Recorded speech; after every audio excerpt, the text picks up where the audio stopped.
ଆମେ ସମସ୍ତେ ଜାଣିଛୁ ବର୍ତ୍ତମାନ ଆମ ଓଡ଼ିଶାରେ SIR କାମ ଚାଲିଛି। SIR ମାନେ special intensive revision of the electoral roll. ମାନେ ଆମର ଯେଉଁ ଭାରତରେ SIR କାମ ଚାଲିଛି, ଆମ ଓଡ଼ିଶାରେ ଆମର ଭୋଟର ଯେଉଁ ଭୋଟ ପରିଚୟ ପତ୍ର ଯାଞ୍ଚ ହେଉଛି ଏବଂ SIR ବା ତୁମର ଇଲେକ୍ଟୋରାଲ୍ ରୋଲ୍ର ନୂତନ ଭାବରେ ଇଲେକ୍ଟୋରାଲ୍ ରୋଲ୍ ତିଆରି ହେଉଛି। 2002 ମସିହାରେ ଶେଷ ଥର ପାଇଁ ଆମ ଓଡ଼ିଶାରେ ଏବଂ ଭାରତରେ SIR ହେଇଥିଲା। ପୁନଶ୍ଚ ଆମେ 2026 ମସିହାରେ ଆମ ଓଡ଼ିଶାରେ SIR ଆରମ୍ଭ ହେଇଯାଇଛି।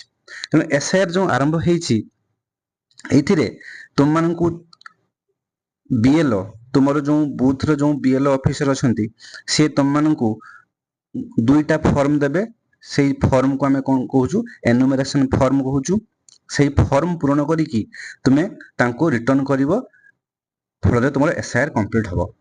ବର୍ତ୍ତମାନ ଆମେ ଜାଣିବା ସେ ଯେଉଁ ଏନୁମେରେସନ୍ ଫର୍ମ ତୁମକୁ BLO ଦେବେ, ସେ ଫର୍ମ ଆମେ କେମିତି ପୂରଣ କରିବା, ଫଳରେ ଆମେ ସଠିକ୍ ଭାବରେ ପୂରଣ କଲେ ଆମର SIR ଟି କମ୍ପ୍ଲିଟ୍ ହେବ।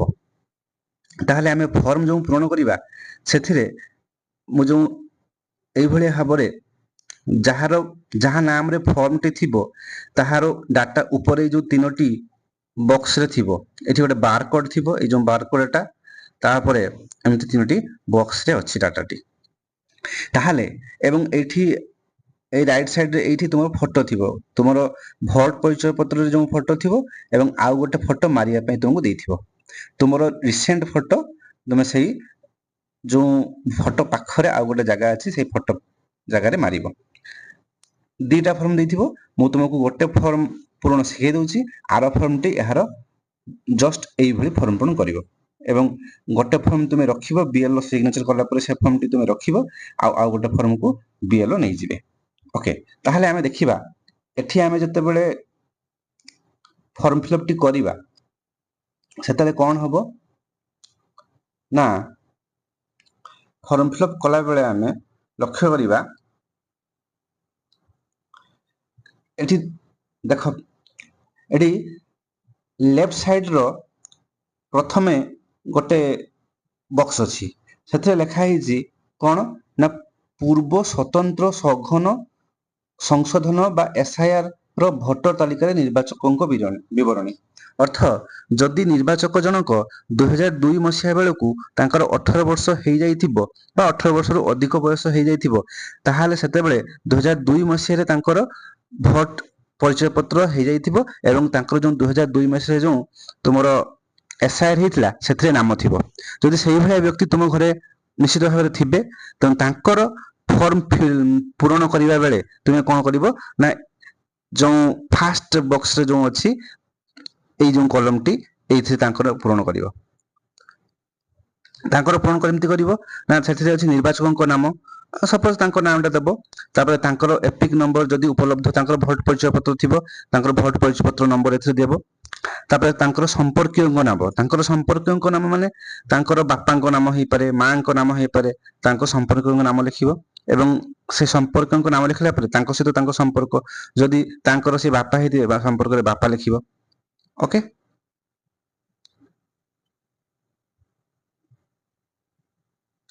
ତାପରେ ଆସିବା, ତାପରେ ତାଙ୍କର ଜିଲ୍ଲା ଲେଖିବ, ବାଲେଶ୍ୱର, ରାଜ୍ୟର ନାମ ଓଡ଼ିଶା, ତାପରେ ବିଧାନସଭା ନିର୍ବାଚନ ମଣ୍ଡଳୀର ନାମ ଆମର ଭୋଗରାଇ, ତାପରେ ବିଧାନସଭା ନିର୍ବାଚନ ମଣ୍ଡଳୀର ସଂଖ୍ୟା ଏବଂ ନାମ ତାହା ତୁମକୁ BLO କହିଥିବେ, ଭାଗ ସଂଖ୍ୟା ମଧ୍ୟ BLO କହିବେ, ତାପରେ କ୍ରମିକ ସଂଖ୍ୟା ମଧ୍ୟ ତାଙ୍କର ଯେଉଁ ଏପିକ୍ ବା ଭୋଟ ପରିଚୟ ପତ୍ର ଯେଉଁ କ୍ରମିକ ସଂଖ୍ୟା, ସେଟା BLO କହିବେ। ତ ଏତିକି ତୁମେ କ'ଣ କରିବ, କାହା ପାଇଁ ଫିଲ୍ଅପ୍ କରିବ ନା, ଯାହାର 2002 ଆମର SIR ରେ ନାମ ଥିବ, ତାଙ୍କର ପୂରଣ ହେବ।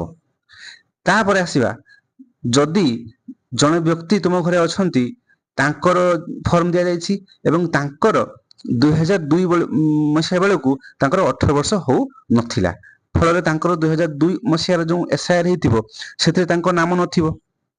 ତାହେଲେ ସିଏ କେମିତି ପୂରଣ କରିବେ ନା, ତାଙ୍କର ପୂରଣ କରିବା ପାଇଁ ହେଲେ ତାଙ୍କର ବାପା ବା ତାଙ୍କର ମା ବା ତାଙ୍କର ଜେଜେବାପା, ତାଙ୍କର ଜେଜେମା, ତାଙ୍କର 2002 ମସିହା ବେଳକୁ ତାଙ୍କର 18 ବର୍ଷ ହେଇଯାଇଥିଲା, ତେଣୁ ତାଙ୍କ ନାମ ଏସ୍ଆଇରେ ଥିବ 2002 ମସିହାର ଏସ୍ଆଇରେ ଥିବ।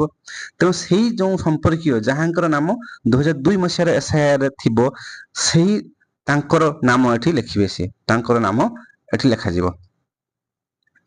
ତାପରେ ତାଙ୍କର ଏପିକ୍ ନମ୍ବର ଲେଖିବେ। ତାପରେ ତାଙ୍କର ସମ୍ପର୍କୀୟ ମାନେ ଯାହାଙ୍କ ନାମ 2002 ମସିହାର ଆମର ଏସ୍ଆଇରେ ଅଛି, ତାଙ୍କ ନାମ ଲେଖାଗଲା, ତାଙ୍କର ଏପିକ୍ ନମ୍ବର ଲେଖାଗଲା। ଏବଂ ତାଙ୍କର ସମ୍ପର୍କୀୟ ମାନେ ତାଙ୍କର ବାପା ବା ତାଙ୍କ ମା ନା ଯାହା ଜଣଙ୍କ ନାମ ଲେଖିବେ, ତାଙ୍କ ସହିତ ସମ୍ପର୍କ ଲେଖିବେ। ମନେକର ତାଙ୍କର ବାପାଙ୍କ ନାଁ ଲେଖିଲ, ତ ତାଙ୍କର ସମ୍ପର୍କ ବାପା ଲେଖିବ। ତାପରେ ଜିଲ୍ଲା ବାଲେଶ୍ୱର, ରାଜ୍ୟ ନାମ ଜିଲ୍ଲା ବାଲେଶ୍ୱର, ରାଜ୍ୟ ନାମ ଓଡ଼ିଶା। ତାପରେ ସେମିତି ବିଧାନସଭା ନିର୍ବାଚନ ମଣ୍ଡଳୀର ନାମ ଭୋଗରାଇ। ତାପରେ ଲେଖିବ ବିଧାନସଭା ନିର୍ବାଚନ ମଣ୍ଡଳୀର ସଂଖ୍ୟା ନାମ, ଭାଗ ସଂଖ୍ୟା, କ୍ରମିକ ସଂଖ୍ୟା। ଏଟା ତୁମକୁ ବିଏଲଓ କହିବେ। ବାସ୍। ଏହାପରେ ଆସିବା ତ 2 ରକମ କଥା କହିଲି। 2002 ମସିହାରେ ଯଦି ସିଏ ତାଙ୍କର ଏସ୍ଆଇରେ ନାମ ଥିବ, ତାହେଲେ ସିଏ ଉପରରେ ବାଁ ପଟ ଫାଷ୍ଟ ବକ୍ସ ପୂରଣ କରିବେ। ଯଦି 2002 ମସିହାରେ ଏସ୍ଆଇରେ ନାମ ନଥିବ, ତାହେଲେ କ'ଣ କରିବେ ନା ତାଙ୍କର ଜଣେ ସମ୍ପର୍କୀୟ ତାଙ୍କ ନାମ ପୂରଣ କରିବେ ଏହି ଡାହାଣ ପଟ ବକ୍ସରେ। ସରିଗଲା। ତାପରେ ଆସିବା ସେ 2 ପ୍ରକାର ତଥ୍ୟରେ, 2 ପ୍ରକାର ଫର୍ମ ଜିନିଷରେ ଆମେ ତଳକୁ ଆସିବା। ଯେଉଁ ତଳେ କ'ଣ କରିବା ନା ସେଇ ବ୍ୟକ୍ତି ଯାହାଙ୍କର ଏସ୍ଆଇରେ ପୂରଣ ହେଉଛି ତାଙ୍କର ତଥ୍ୟ ବର୍ତ୍ତମାନ ଦିଆଯିବ। ତାଙ୍କର ତଥ୍ୟ କ'ଣ ଦିଆଯିବ ନା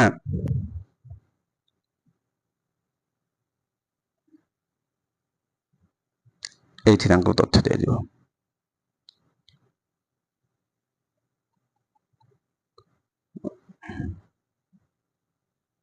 ତାଙ୍କର ତଥ୍ୟ ଏଇଟା। ତାଙ୍କର ତଥ୍ୟ କ'ଣ ନା ତାଙ୍କର ତଥ୍ୟ ହେଉଛି ତାଙ୍କର ଜନ୍ମ ତାରିଖ। ଜନ୍ମ ତାରିଖଟା କୋଉଠୁ ଆମେ ପାଇବା ନା ଜନ୍ମ ତାରିଖ ତୁମର ଯେଉଁ ଭୋଟ ପରିଚୟ ପତ୍ର ଥିବ, ସେଇ ଭୋଟ ପରିଚୟ ପତ୍ରରେ ତୁମର ଜନ୍ମ ତାରିଖଟା ରହୁଛି। ତ ସେଇ ଭୋଟ ପରିଚୟ ପତ୍ର ଦେଖିକି ଜନ୍ମ ତାରିଖ ଲେଖିବ। ଯଦି ଭୋଟ ପରିଚୟ ପତ୍ରରେ ଜନ୍ମ ତାରିଖ ତୁମର ନାହିଁ, ତାହେଲେ ତୁମର ସଠିକ ଜନ୍ମ ତାରିଖ ଆଧାର କାର୍ଡରେ ଥାଇପାରେ। ତ ସେଇ ସଠିକ ଜନ୍ମ ତାରିଖଟି ତୁମେ ଏଇଠି ଲେଖିବ। ସପୋଜ ଜଣଙ୍କ ଜନ୍ମ ତାରିଖ ହେଉଛି 5/10 ଆମର 1998, ତାହେଲେ କ'ଣ କରିବ ନା ଏହି ବକ୍ସରେ 5015101998 ଆଧାର ସଂଖ୍ୟା ଇଚ୍ଛାଧୀନ। ଯଦି ସେ ତାଙ୍କର ଆଧାର ନମ୍ବରଟା ଏଠି ଦେବାକୁ ଚାହୁଁଛନ୍ତି, ଆଧାର ସଂଖ୍ୟା ଦେବେ, ନଦେଲେ ଚଳିବ, ଏଟା ଇଚ୍ଛାଧୀନ ଅଛି। ତାପରେ ମୋବାଇଲ ନମ୍ବର, ତାଙ୍କର ମୋବାଇଲ ନମ୍ବର ଲେଖିବେ। ତାପରେ ପିତା ବା ଅଭିଭାବକଙ୍କ ନାମ, ତାଙ୍କର ଯେଉଁ ଯାହାଙ୍କର ଡାଟା ଫିଲ୍ଅପ୍ ହେଉଛି ତାଙ୍କର ବାପାଙ୍କ ନାମ ଲେଖିବେ।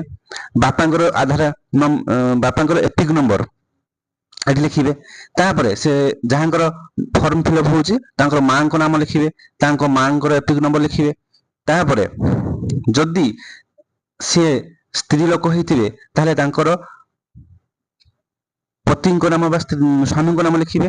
ଯଦି ସେ ପୁରୁଷ ହେଇଥିବେ, ତାହେଲେ ତାଙ୍କର ସ୍ତ୍ରୀଙ୍କ ନାମ ଲେଖିବେ। ଏବଂ ତାଙ୍କର କ'ଣ କରିବେ ଭୋଟ ପରିଚୟ ପତ୍ର ନମ୍ବର ଏଠି ଲେଖିବେ। ତ ଏତିକି ପୂରଣ କରିସାରିଲା ପରେ, ଏତିକି ତୁମର ପୂରଣ କରିସାରିଲା ପରେ ଆମେ ତଳକୁ ଆସିବା। ତଳେ କ'ଣ ଅଛି ନା ତଳେ ତୁମର ଡିକ୍ଲାରେସନ ଅଛି। ତଳେ ଡିକ୍ଲାରେସନରେ କ'ଣ ଅଛି ନା ତଳେ ସେଠି ଥିବ ଦସ୍ତଖତ ଥିବ, ତୁମ ନିଜର ଦସ୍ତଖତ। ବା ଯଦି ତୁମେ ଘରେ ନାହଁ, ତୁମର ତ ଫର୍ମ ଫିଲ୍ଅପ୍ ହବ, ଏନୁମରେସନ ହବ, ତାହେଲେ ଯଦି ତୁମେ ଘରେ ନାହଁ ତାହେଲେ କ'ଣ ହବ ନା ଘରେ ତୁମର ଫର୍ମ ଫିଲ୍ଅପ୍ କରିବେ ତୁମ ସମ୍ପର୍କୀୟ, ତୁମ ବାପା ହେଇପାରନ୍ତି, ତୁମ ମା ହେଇପାରନ୍ତି, ବା ତୁମ ଜେଜେବାପା ଜେଜେମା ହେଇପାରନ୍ତି। ଏବଂ ସେ ଫର୍ମ ଫିଲ୍ଅପ୍ କରିକି ଯେଉଁ ସିଗ୍ନେଚର ଜାଗାରେ ସେ ତାଙ୍କ ସିଗ୍ନେଚର କରିବେ ଏବଂ ଲେଖିବେ ତୁମ ସହିତ ତାଙ୍କ ସମ୍ପର୍କ। ଯଦି ତୁମ ବାପା ତୁମର ଫର୍ମ ଫିଲ୍ଅପ୍ କରୁଛନ୍ତି, ସିଗ୍ନେଚର କରୁଛନ୍ତି, ତାହେଲେ ସେ ଲେଖିବେ ତୁମ ବାପା ସିଗ୍ନେଚର କରିବେ ଏବଂ ତାଙ୍କର ସମ୍ପର୍କ ଲେଖିବେ ସେଠି ପିତା। ଯଦି ମା ସିଗ୍ନେଚର କରୁଛନ୍ତି, ତାହେଲେ ମା ଲେଖିବେ ମାତା। ତ ଏଇଭଳି ଭାବରେ ଯିଏ ତୁମ ସମ୍ପର୍କୀୟ ଘରେ ଅଛନ୍ତି, ପ୍ରାପ୍ତବୟସ୍କ ଯାହାଙ୍କର ଆଧାର ମାନେ ଭୋଟ ପରିଚୟ ପତ୍ରରେ ଭୋଟ ପରିଚୟ ପତ୍ର ଥିବ, ସେ ତାଙ୍କର ସିଗ୍ନେଚର କରିବେ ତୁମ ଅନ୍ ବିହାଫ୍ ଅଫ୍ ୟୁ, ତୁମ ପାଇଁ, ଯେହେତୁ ସେ ତୁମ ପାଇଁ ଫର୍ମ ଫିଲ୍ଅପ୍ କରୁଛନ୍ତି, ସିଗ୍ନେଚର କରିବେ ଏବଂ ସମ୍ପର୍କ ଲେଖିବେ। ତାପରେ ବିଏଲଓ ତୁମ ପାଖରୁ ଏଟା ନେଲା ବେଳେ ବିଏଲଓ ଏହାକୁ ଯାଞ୍ଚ କରିବେ। ଯାଞ୍ଚ କରି ସାରିଲା ପରେ ସେ ତାଙ୍କର ଦସ୍ତଖତ କରିକି ସେ ଗୋଟେ କପି ତୁମ ପାଖରୁ ନେଇଯିବେ, ଆଉ ଗୋଟେ କପି ତୁମକୁ ଦେବେ। ତେଣୁ ତୁମେ 2 କପି ତୁମକୁ ଦେଇଥିବେ, 2ଟା କପି ଏହିଭଳି ଭାବରେ ପୂରଣ କରିବ। ପୂରଣ କରିସାରିଲା ପରେ ଗୋଟେ କପି ସେ ନେଇଯିବେ ଯାଞ୍ଚ କରିକି, ଆଉ ଗୋଟେ କପି ଯାଞ୍ଚ କରିକି ତୁମକୁ ସିଗ୍ନେଚର କରିକି ଦେବେ ଯେ ତୁମେ ଏଟା ତୁମେ ଏସଆଇଆର ଏନୁମେରେସନ ଫର୍ମ ପୂରଣ କଲ ବୋଲି।